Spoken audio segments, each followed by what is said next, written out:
Inunahan ng ating mahal na Pangulo at ni First Lady Liza Araneta Marcos ang inspeksyon sa mga bagong Pilipinas mobile clinics para sa 28 lalawigan ng Mindanao.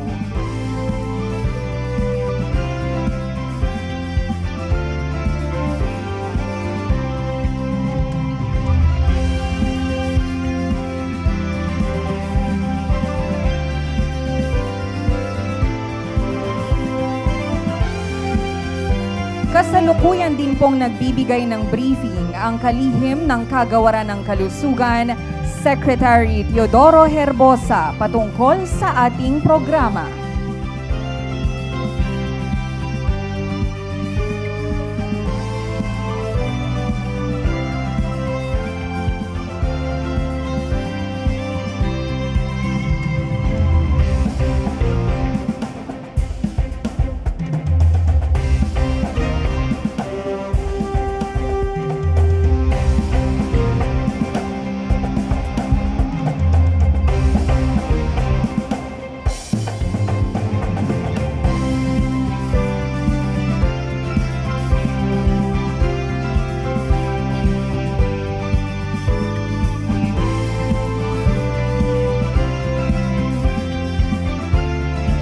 Ipamamahagi po ngayong umaga ang mga Mobile Primary Care Facility o ang Bagong Pilipinas Mobile Clinic para sa mga kababayan natin sa Mindanao.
Kasama rin natin ngayong araw ang mga punong lalawigan at kinatawan ng 28 lalawigan na siyang tutulong upang masigurong maihahatid sa ating mga kababayan ang iba't ibang serbisyong pangkalusugan.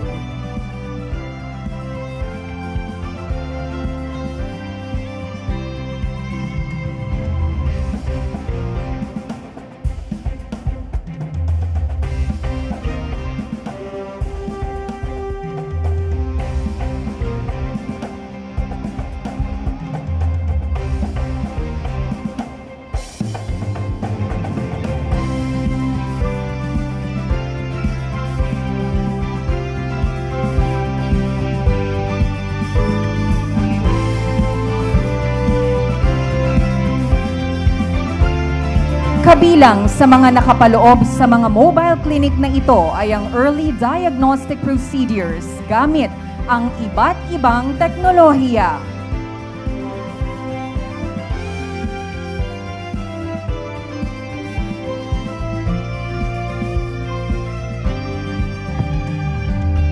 Patunay ang pagsasakatuparan ng programang ito na tuloy-tuloy ang pagtataguyod ng bagong Pilipinas kung saan bawat buhay ay mahalaga.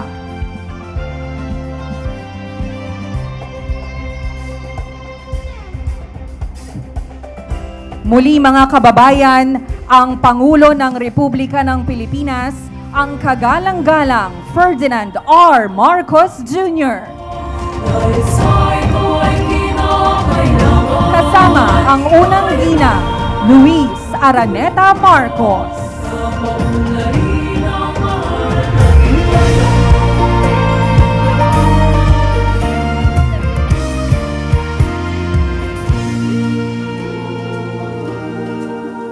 Panahon na ng pagbabago, dahil sa ito ay kinakailangan tayo na magtulong-tulong, napaunlarin ang mahal nating bayan.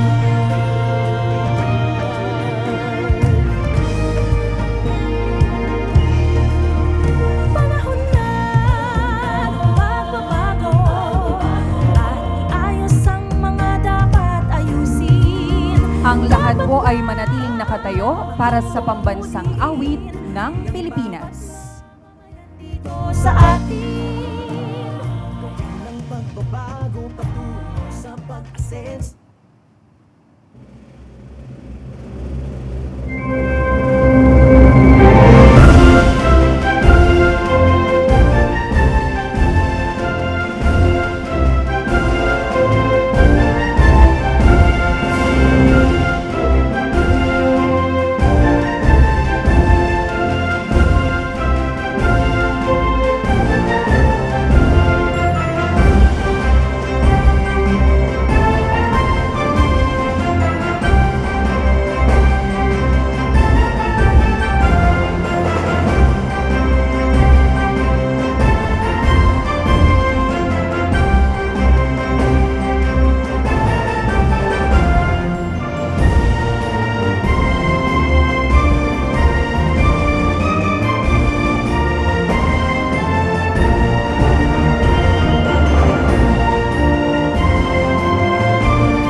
Maaari na po tayong magsiupo. Muli po magandang umaga sa ating lahat. Tayo po ngayon ay nagtipon-tipon para sa turnover ceremony ng Bagong Pilipinas Mobile Clinics para po sa 28 lalawigan mula sa Regions 9, 10, 11, 12, 13 at BARM.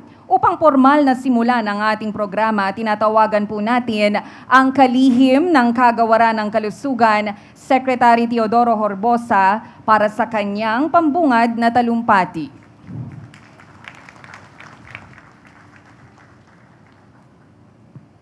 Sa ating minamahal na Presidente, President Ferdinand Marcos, ang ating ang ating First Lady Luis Araneta Marcos, si Secretary ng DILG, Secretary Benhur Abalos, ang ating mga governors sa Mindanao, meron tayong 4 dito, hindi ko na kayo isa-isahin. ang ating Minister of Health ng Bangsamoro Autonomous Region, ang mga opisyal ng Philippine Ports Authority, ang mga opisyal ng Department of Health, ang opisyal ng TUGO, at lahat ng ating mga kasama, mga direktor ng ospital sa Mindanao na nandito, regional director, mga undersecretary.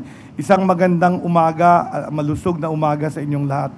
Ang programa po ng primary care, mobile primary care facility ay isang programa na iutos ng presidente na ilapit ang kalusugan sa mga Pilipino. Kailangan maramdaman ng bawat Pilipino ang kalusugan. Dito nagbunga ang proyektong ito. Kasama ko si First Lady, umiikot kami sa Lab for All at nakita ko kung gaano karaming Pilipino ang nangangailangan ng laboratory testing, X-ray, ECG, ultrasound, chemistry, hematology. Lahat po niyan kumpleto sa ating mobile primary care clinic. Ito po ang pangatlo at huling pag-deliver sa 82 provinces ng buong Pilipinas. Nabigay po namin yung sa Luzon nung nag-groundbreaking si First Lady nung ating multi-specialty center sa Clark Development.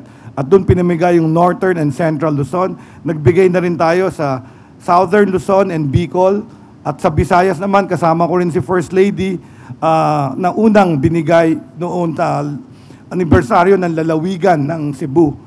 Lahat nung sa Cebu na distribute na at ongoing na ang training ng mga doktor at mga technician nung bawat ambulansya. In fact, nagamit na yung isa, nakita ko, nung pinapunta ako ni President on his birthday sa Albay at ginamit ni Governor Lagman yung kanyang isang vehicle during the serbisyong sapat para sa lahat.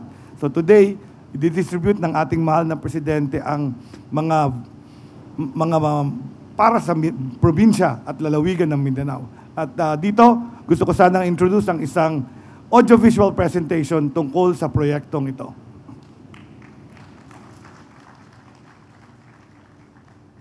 Sa bagong Pilipinas, bawat buhay mahalaga. Aarangkada na ang DOH Mobile Diagnostic Clinic. Bilang tugon sa panawagan ng Pangulong Bongbong Marcos na palawakin ang serbisyo ng kalusugan, papasada na ang mga bagong DOH Mobile Diagnostic Clinic na hangad na maghatid ng karagdagang medikal na serbisyo sa bawat isang Pilipino. Sa bawat biyahe, pagpara at paghinto ng DOH Mobile Diagnostic Clinic ay maaaring makakuha ng initial na check-up, consultation, laboratory, gamot at payong medikal ang mga magpapakonsulta. Prioridad ng proyektong ito na maparating ang serbisyong pangkalusugan kahit pa sa mga geographically isolated and disadvantaged areas, kabilang na rin ang IP communities sa buong bansa.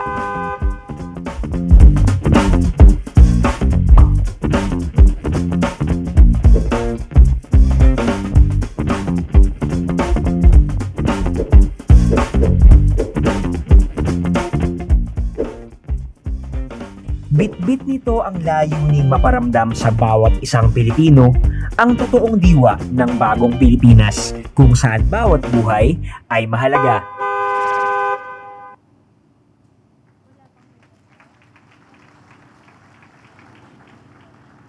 Mga kababayan, ang Pangulo ng Republika ng Pilipinas, ang kagalang-galang Ferdinand R. Marcos Jr.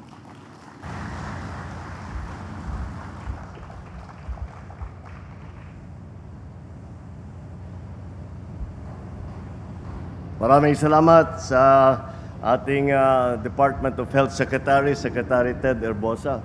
Magsiupo po tayo. Andito rin po at napakahalaga sa koordinasyon ng lahat ng ating mga proyekto na programa na kasama ang mga LGU. Andito po para ay siya'y namamahala doon sa koordinasyon nga ng national government at saka local government, ang ating Secretary ng DILG, Secretary Ben-Hur Abalos.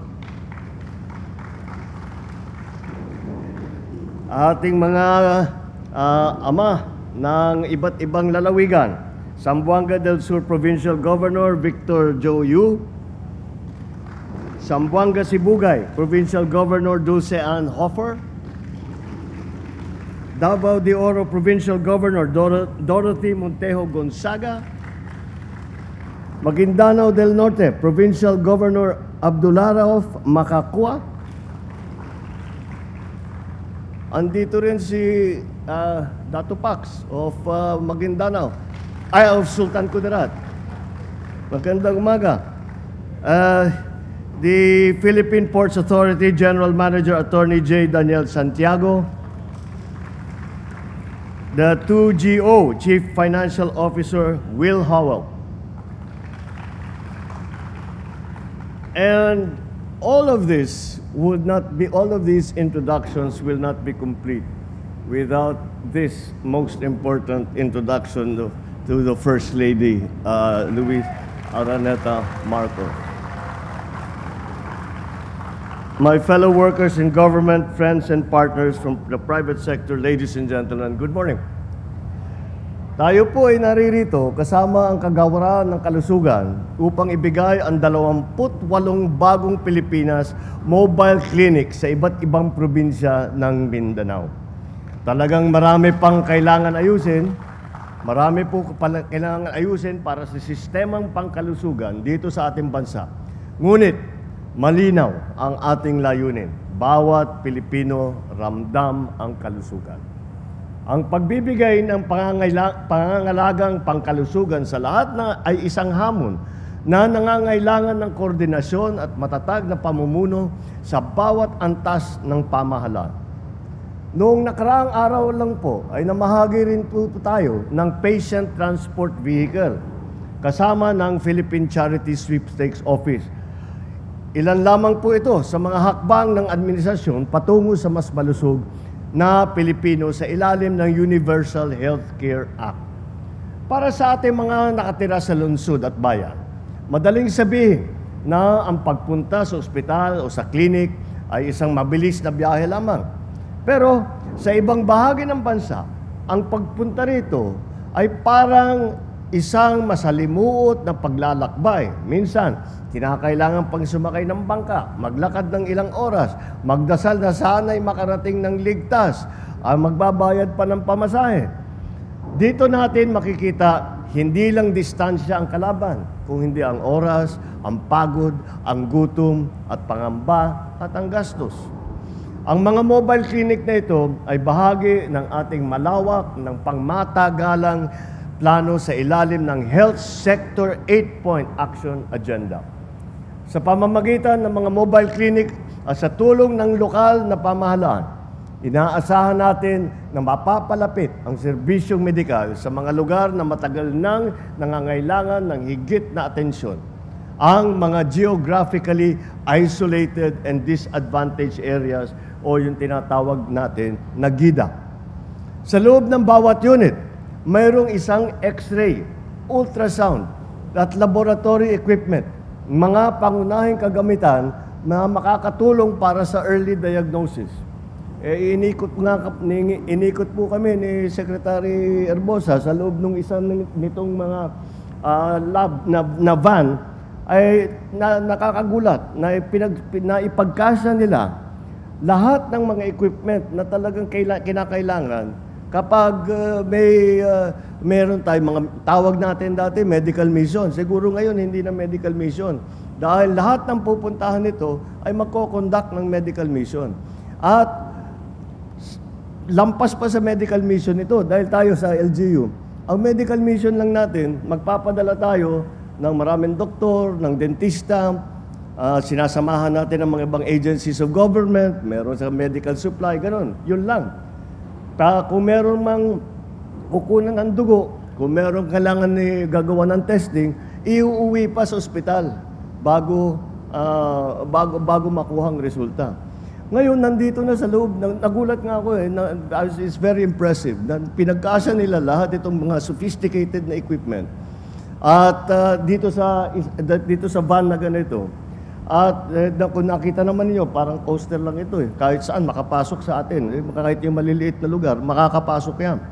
At hindi na kailangan iuwi yung mga sample na kailangan naka-refrigerator, kailangan naka-yelo, dadalhin pa sa ospital bago makuha ang resulta. Ito, andyan na. Andyan, lalabas at lalabas, mag-aantay lang yung pasyente at lalabas na ang resulta ng kanilang mga test. Ito'y makakatulong sa early diagnosis. Meron ding konsultasyon na isasagawa para mabigyan ng payong medikal ang bawat pasyente. Ang aking inaasahan din, dahil marami tayong mga areas na malalayo na hindi talaga napuntahan, hindi makapunta sa ospital. Ginagawa natin ang medical mission. At ang aking naging karanasan sa probinsya namin ay ito yung unang pagkakataon na ang bawat pasyente ay magkaroon ng medical record. Pagka bumalik yung medical mission doon, sasabihin, nagpatingin ako dati, pangalan ko si Juan de la Cruz, hahanapin yung record, yung doktor, yung mga nurse, alam niyo yung gagawin. Ito yung mo, i-test ka namin kung. So I think that must included as an important part of this, na para dun sa area na yan, yung mga hindi masyadong, medyo malayo at hindi masyadong makapunta sa ospital, magkaroon ng medical record. Para habang tumatagal ang panahon, nakikita kung sila ba'y lumalala ang sakit o gumagaling naman o nagkakomplikasyon para makita yung record nila na doon sa nakaraan, doon sa health status nila. And that's a very, very important part. Dahil marami sa mga tauhan natin, marami sa mga kababayan natin, hanggang ngayon, walang medical record. Matatanda na sila, pero wala silang medical record. Pagpasok nila sa ospital, kung magpapatingin man sila, ang doktor at saka yung mga staff ng mga ospital, tinitignan pa rin sa starting from square one, ika nga. Kaya napakaganda itong pagkakataon na binibigay sa atin itong programa na ito. Sa mga serbisyo pong ito, mayroon tayong pagkakataong maiwasan o maagapan ang mga sakit tulad ng tuberculosis, diabetes, sakit sa bato, at iba pa. Ngunit, kahit gaano kagaganda at kamoderno ang ating mga gamit sa loob ng mobile clinic, ito ay mawawalan ng halaga kung hindi naman magagamit ng ating kababayan. Dito po kinakailangan ang suporta at serbisyo ng ating mga lokal na pamahalaan. Kayo po ang tulay ng sambayanang Pilipino at national government para magtagumpay ang programang ito. Dahil sa bawat mobile clinic, ang dala natin ay higit pa sa medical at na serbisyo. Naghahatid din tayo ng dignidad, ng tiwala at ng pag-asa. Pag-asa na sa kabila ng hirap na dulot ng malalayong lugar, maaabot sila ng pamahalaan. Inaasahan po namin ang inyong pagkakaisa upang mapanatiling maayos ang mga mobile clinic. Magagamit ito ng wasto at makatulong sa ating mga kababayan. Mula sa aking sariling karanasan, simula nung nasa local government pa ako, nakita ko na ang tunay na mahalaga sa ating mga kababayan ay yung nakikinig tayo sa kanilang mga pangangailangan. Dito natin malalaman ang mga gawain at mga gagawin at magkakaroon tayo ng mga plano at aksyon upang mapaglingkuran ang taong bayan. Lalo na yung mga malalayo para mapabuti ang buhay ng bawat Pilipino. Hindi lamang yung nasa malapit sa poblasyon, hindi lamang yung mga nakatira sa malalaking lungsod, kung hindi, kahit saang lupalop ng kahit na anong probinsya sa Pilipinas. At sa ating mga kababayan sa Gidas, ito ay para sa inyo, para sa bawat Pilipino, sa bawat barangay, sa bawat isla na nag-aantay ng tulong. Ang kalusugan ay karapatan, hindi pribilehyo. At sa bawat pag-usad ng mobile clinic, tinitiyak natin dama ito ng bawat Pilipinas. Ito po ay, bago po ako magtapos, hindi ko po maaaring magtapos kung hindi magpasalamat sa ating First Lady. Alam niyo kung bakit.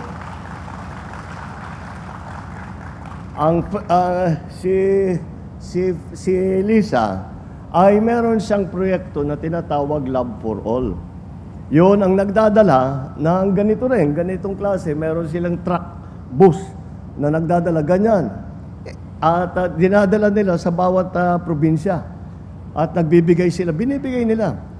At hindi ko masyadong namalayan ito hanggang bumabalik na sa akin yung mga report dahil ang project ni First Lady ay walang kinukuha sa national government. Kaya hindi ko nalalaman yung ginagawa nila dahil hindi naman siya humihingi ng pera sa national government. Meron siyang marami siyang mga kaibigan na pinagsama-sama niya na sabi, tulungan niyo kami para gawin natin yung project na ito. Dahil doon, napakapalad ko rin, ano? Na ito yung napangasawa ko, talagang pareho yung aming pag-iisip kaya pagtulog sa bansa. Papagalitan naman ako mamaya na. Ba't ko raw siya laging binabanggit? Kaya na, dahil doon, ay naisip namin, damihan pa natin. Isundan natin yung lead na ginawa nung kanyang programa na Love for All. So, Lisa, wala na akong ibang sabihin. Tuloy mo lang yung ginagawa mo at ang laking tulong ng ginagawa mo dito sa ating healthcare system. With tamang-tama, being a mother and a wife, it's not surprising to see that this is the sector that you decided to work on. And again, we thank you. And this is important. Dahil sa bagong Pilipinas, bawat buhay ay mahalaga. Bawat bata ay ating minamahal, bawat pasyente ay dapat tinutulungan. Dahil, kagaya ng sa aking pag-isip, alam ninyo, kahit pagandahin po natin ang ekonomiya, kahit na marami tayong makikreate na trabaho, kahit na mas malaki ang sahod ng bawat manggagawa, ay yan po ay hindi po mararamdaman kung ang tao ay may sakit at wala silang mapuntahan upang magpagaling. Napakahalaga ng ating healthcare system at yan po ay hindi po maaring maging masaya o kung ikaw ay may sakit. Kung hindi mo alam kung ano yung karamdaman mo, kung paano mo gagamutin. Kaya yan po ay isa sa pinakamahalagang bagay sa ating ginagawa sa pamahalaan ngayon. Na makatulong sa healthcare system na lahat ng mga mahihirap na leksyon na natutunan natin ng pandemya ay gagamitin natin para tayo ay maghanda. Kung meron sakali mang susunod na ganyan, ay kahit na hindi lang para sa mga krisis, kundi sa pang-araw-araw ng pag-aalaga ng kalusugan ng ating mamamayan. Maraming salamat po at mabuhay tayong lahat. Magandang umaga po sa inyo. Maraming salamat po, mahal na Pangulo. Sa puntong ito, tayo po ay dadako sa pag-turnover ng mga bagong Pilipinas Mobile Clinics para sa 28 probinsya mula sa regions 9, 10, 11, 12, 13 at BARM.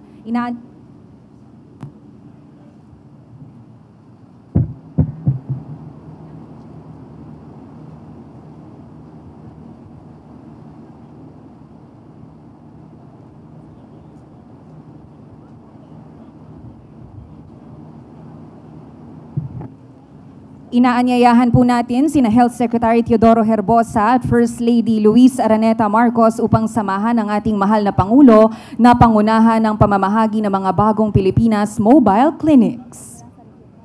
At mula sa Region 9, tinatawagan po natin ang mga punong lalawigan at kinatawan mula sa lalawigan ng Zamboanga del Norte, Zamboanga del Sur, Governor Victor Yu, at Zamboanga Sibugay, Governor Dulce Ann Hofer.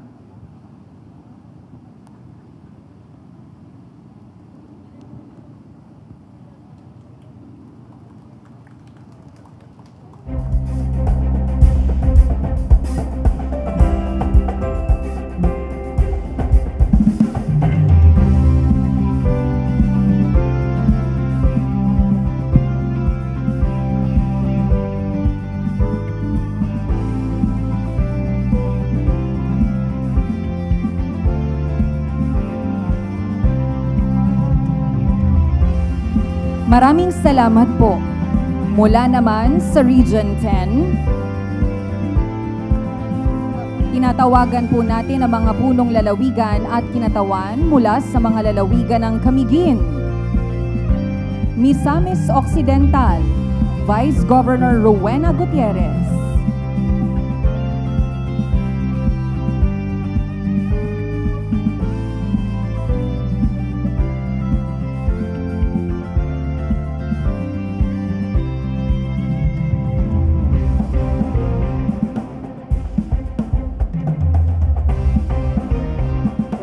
Kasama rin po mula sa Region 10 ang mga kinatawan mula sa lalawigan ng Misamis Oriental at Lanao del Norte.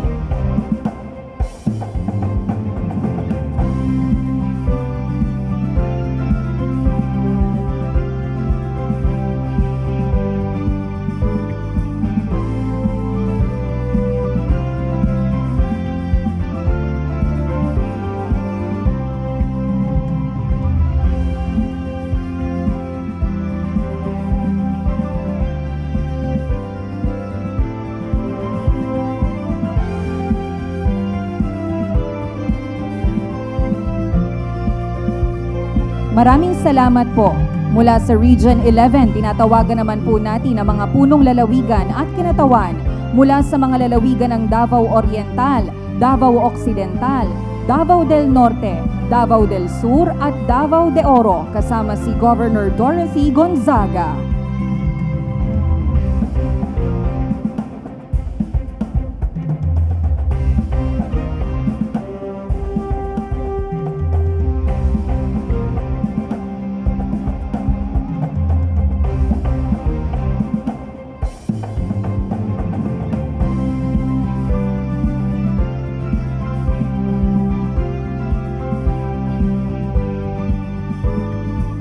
Maraming salamat po. Mula naman sa Region 12, tinatawagan po natin ang mga punong lalawigan at kinatawan mula sa lalawigan ng South Cotabato, North Cotabato, Sultan Kudarat, kasama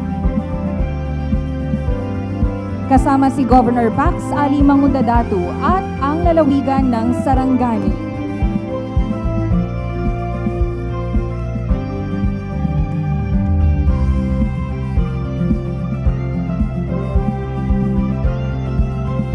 Maraming salamat po.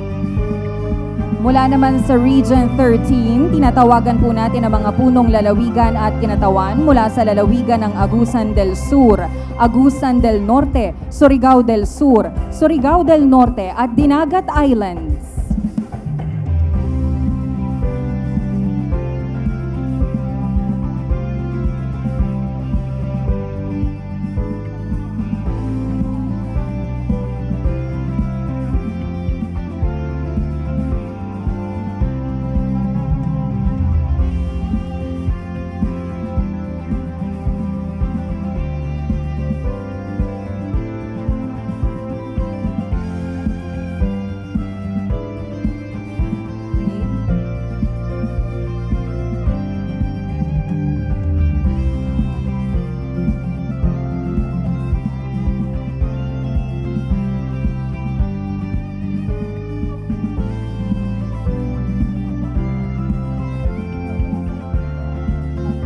Mula po sa Region 12, muli po tinatawagan po natin ang mga punong lalawigan at kinatawan mula sa lalawigan ng South Cotabato, North Cotabato, Sultan Kudarat at Sarangani.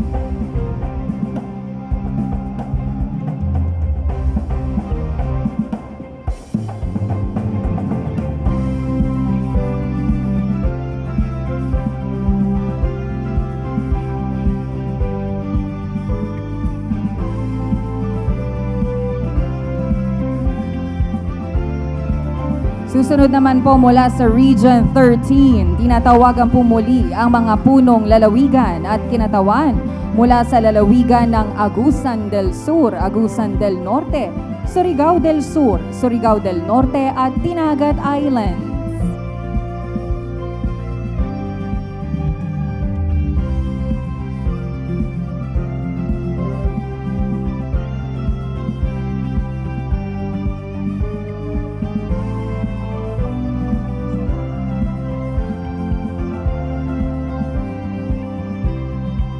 Kasama din po ang mga kinatawan mula sa lalawigan ng Davao del Sur.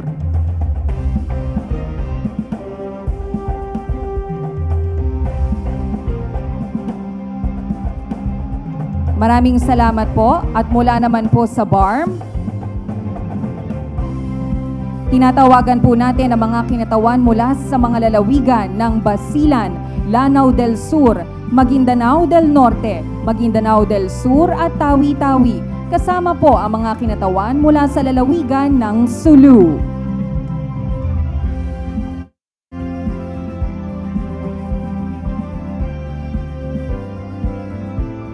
Kasama po natin mula Maguindanao del Norte, Governor Abdul Rauf Makakua.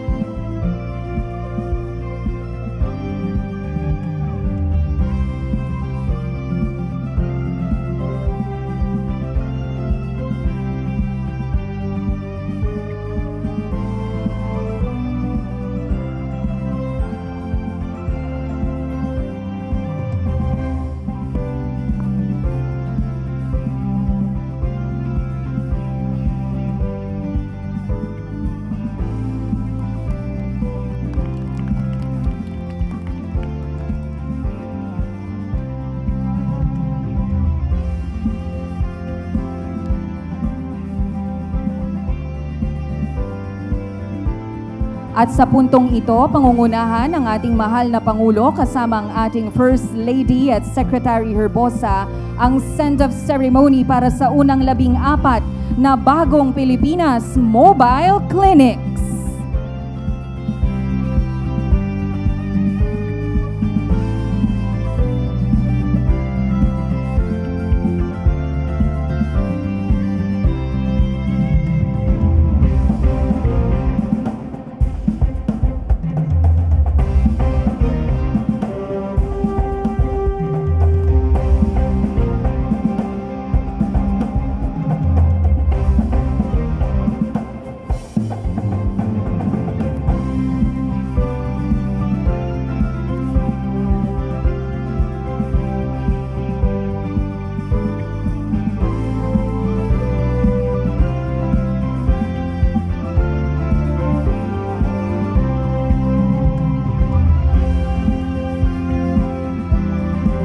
Maaari pong manatili ang ilan sa ating audience sa kani-kanilang mga upuan at inaanyayahin po ang mga kinatawan ng mga lalawigan at gobernador na tunghayan ang ceremony, ang turnover ceremony sa area ng mga mobile clinics malapit sa ating mahal na Pangulo.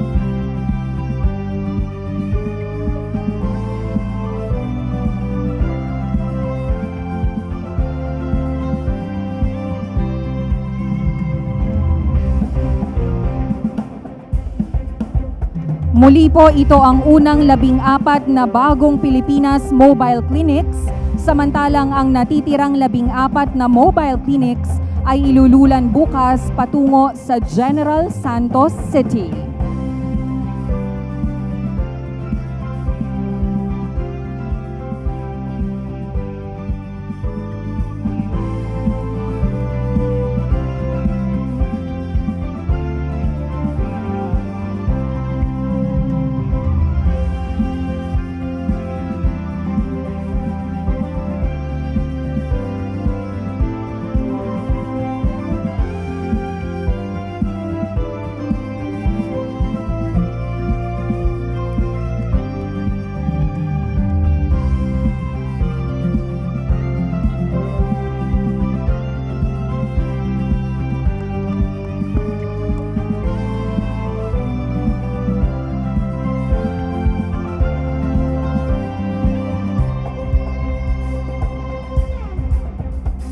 Muli po ang unang 14 na mobile clinics ay patungo na ngayon sa kani-kanilang lalawigan. At bukas, ang pangalawang batch ng 14 na mobile clinics ay ilululan patungo sa General Santos City.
Ngayon po ay lulan na ng ating vessel ang unang 14 na mobile clinics na patungo sa iba't ibang lalawigan.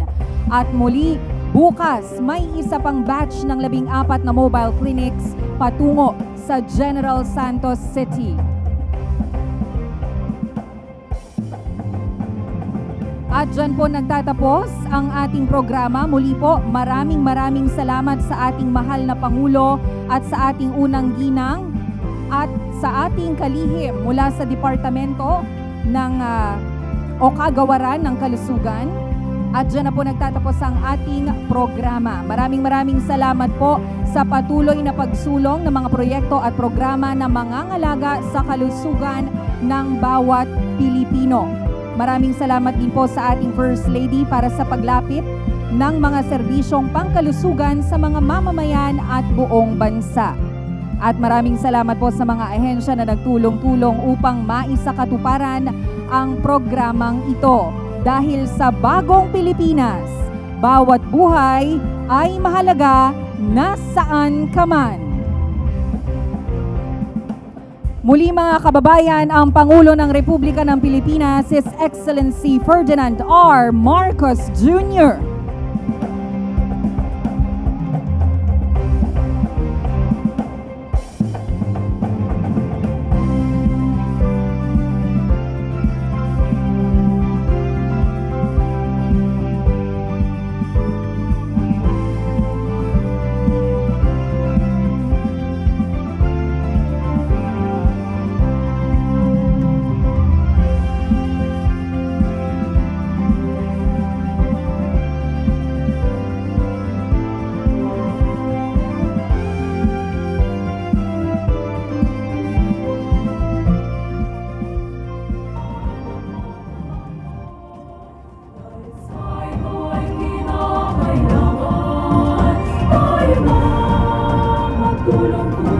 Muli mga kababayan, inaanyayahan po natin ang lahat na manatili sa kanilang pwesto hanggang sa makaalis ang ating Pangulo. Maraming salamat po.